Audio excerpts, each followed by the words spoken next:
Purple is a game by Scopophobia Studios on Itch.io, and it's a classic RPG Maker style game in a similar vein to ones I fell in love with many years ago. The Hanged Man, Miserere, Blight Dream, etc. I bought it pretty quickly, not only because of that, but because I'd played a couple of other visual novel games from Scopophobia Studios before, and I liked the dark style.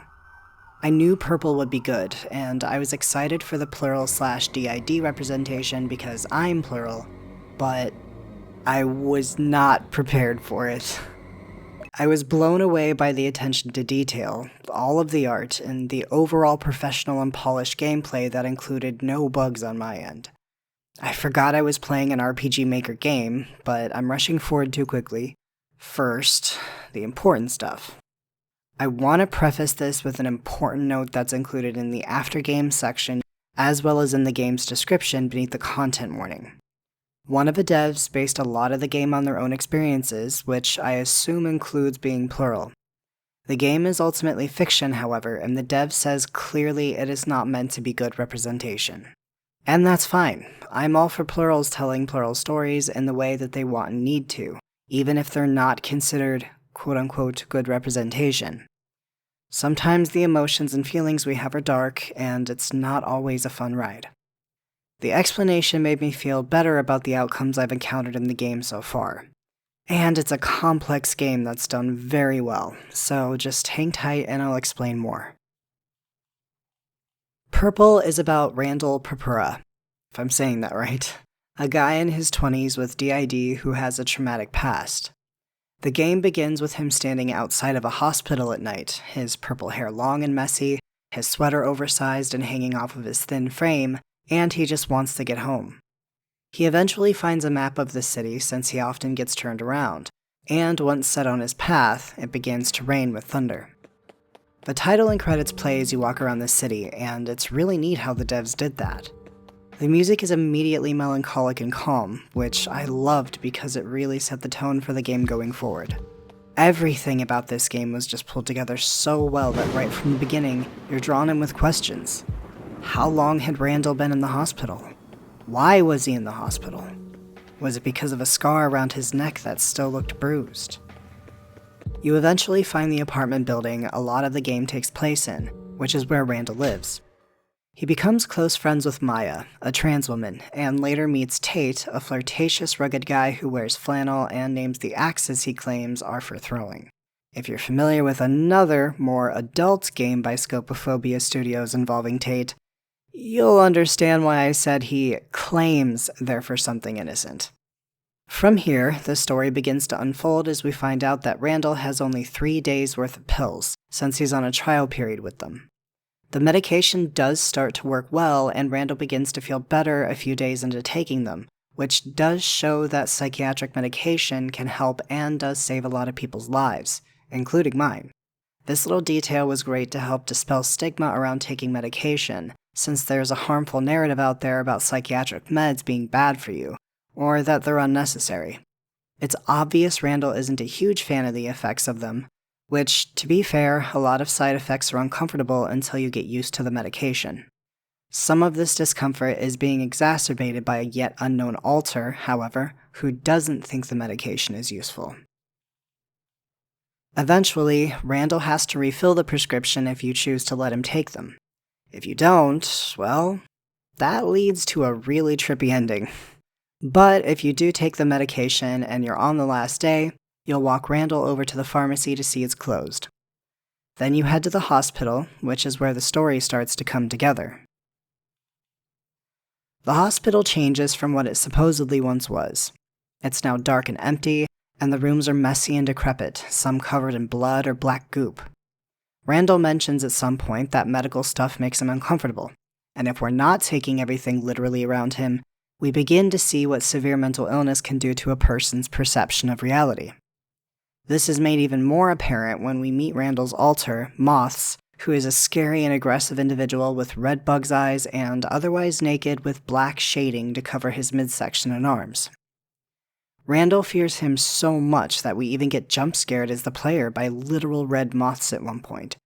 This was so good in the way it was presented, because the player gets the same jolt of anxiety Randall experienced, really driving home just how terrified he is of this altar, which is symbolized by the red moths.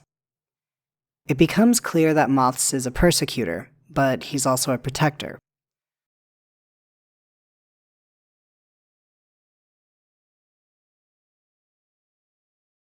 A persecutor is a headmate of a plural person who will lash out against other headmates or the body. They may side with abusers, or they might harm the body by abusing drugs or other harmful substances. Persecutors may also be misguided protectors who lash out at or harm people outside of the body to protect them, like Moths eventually does in the game. A persecutor may be stuck in a sort of trauma loop, responding to things out of a trauma response. Moths struggles for control for most of the game, and while in the hospital, he even enforces Randall's fears of being a burden to others, or not being genuinely liked by his friends, by impersonating Maya, which is also an interesting moment in the game.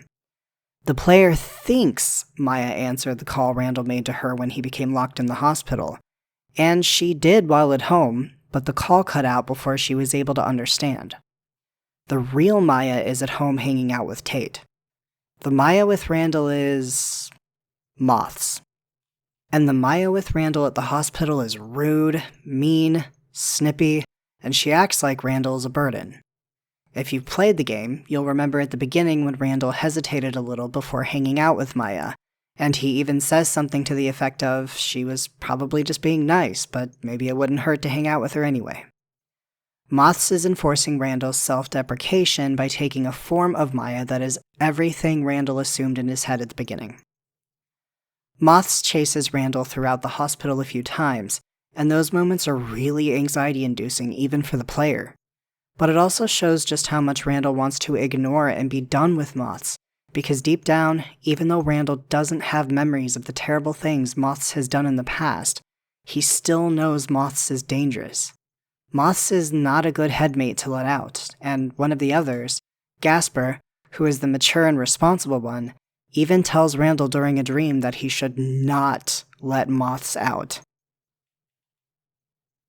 Randall's mental health is declining, and if we think about the timeline as we piece everything together, it's clear that the most recent trauma Randall experienced wasn't that long ago.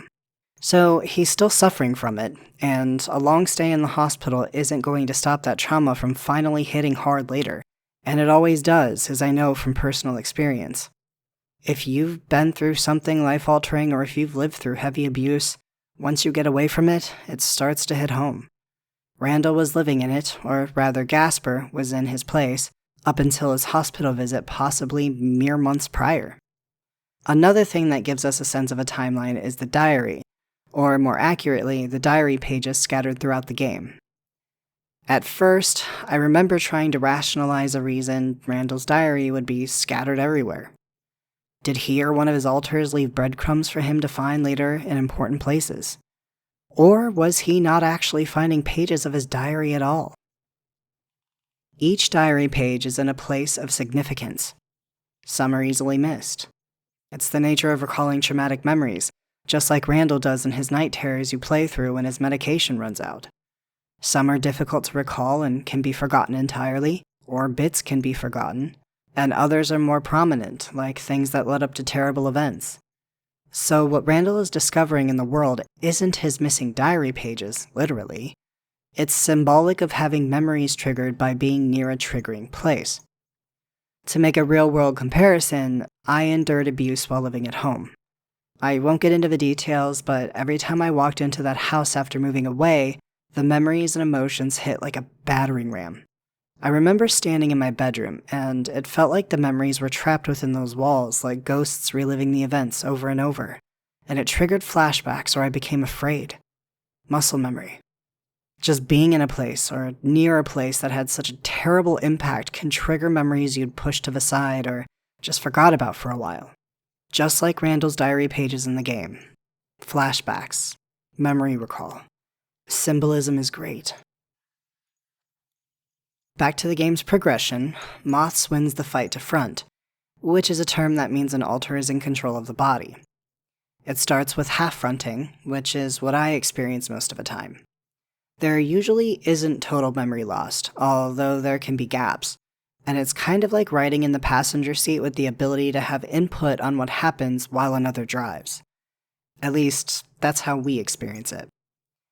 In the game, we see one of Randall's eyes slowly turning red, while the other is the usual light brown/amber.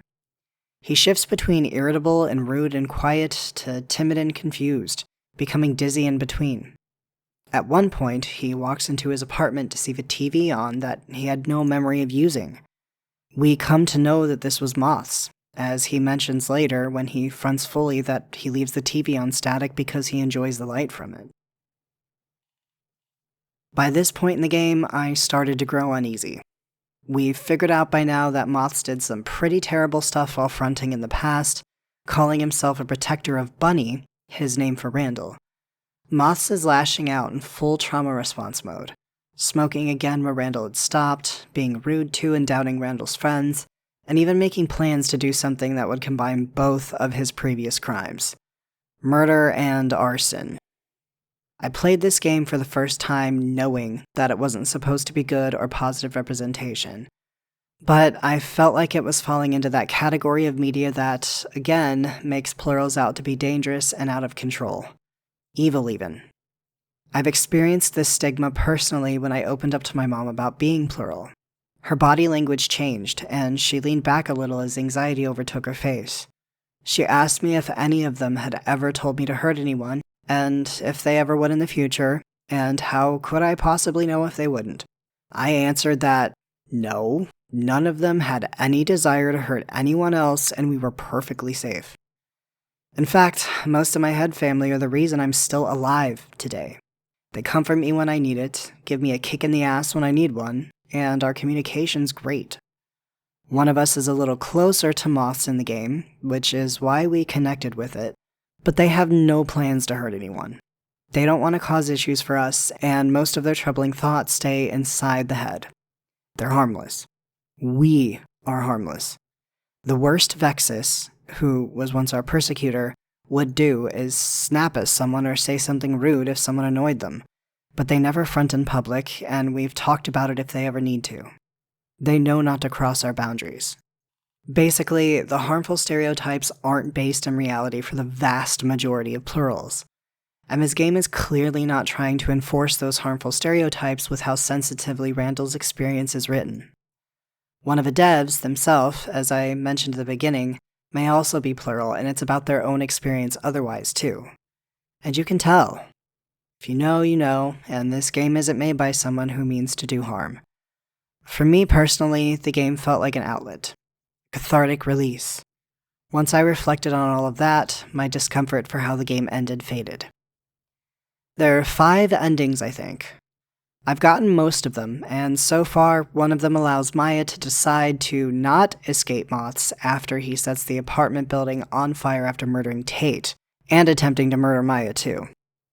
She breaks the bathroom door down after finally getting through to Moths, to get him to see that he doesn't need to protect Randall anymore. Moths doesn't even know who he's protecting them from, and he resigns to his fate. In this ending, which arguably is my favorite, we're fast-forwarded a bit of time into the future, and Maya is looking tired and has some injuries on her arms from the fire and from fighting off Moths initially. She talks with Gasper and is informed that Gasper is still taking over for Randall because Randall can't face what happened. Moths is working through things in therapy. Maya, although struggling with the crimes that were committed, Moths had murdered her transphobic sister as well, understands that Randall, nor the others, committed those crimes. She knew Randall was innocent, and Moths was the one who was guilty. She realizes, after Gasper mentions how unusual her kindness is, considering that they were all technically responsible for what happened, legally speaking, Randall and his headmates, that she is doing something that's irresponsible. But Randall is her friend, as is Gasper, and she believes he just needs help, that he isn't a bad person. Of course, this game isn't trying to be realistic or excuse murder or any kind of crime, no matter who you are or what you're dealing with. This is a work of fiction ultimately, and it's a horror game. But it's also got moments that make you think, and if you're able to separate fiction from reality like you should be doing in this case, You will find an emotional story that others have related to, myself included, in the comments of the games page on itch.io. It's become one of my favorite games, and it helps me feel not so alone, as being plural often makes us feel isolated from the world. It's an odd thing to live with, being more than one in this body, and in our case, being able to see each other outside of the body to a degree as well. We've written about our experiences too, and it's not always pretty either. I suppose we could also fall into the category of separate reality from fiction, but understand that this is based off of the author's own experiences, not reflective of what actually happened. I've not seen a game like Purple before, and the art in it is truly unique and I love it. The music is also great, and overall, I highly recommend the game if you don't mind the content warnings and you can play with an open mind. And if you love RPG Maker horror, this will scratch that itch. There's also a little nod to Five Nights at Freddy's with Randall's/Gasper's former pizzeria job, if you manage to find the secret at the beginning of the game to unlock it. Little hint, it's in the payphone by the hospital doors. Go show the game and the devs some love and stay tuned to their itch.io page for their future projects. I can't wait to see what they release next.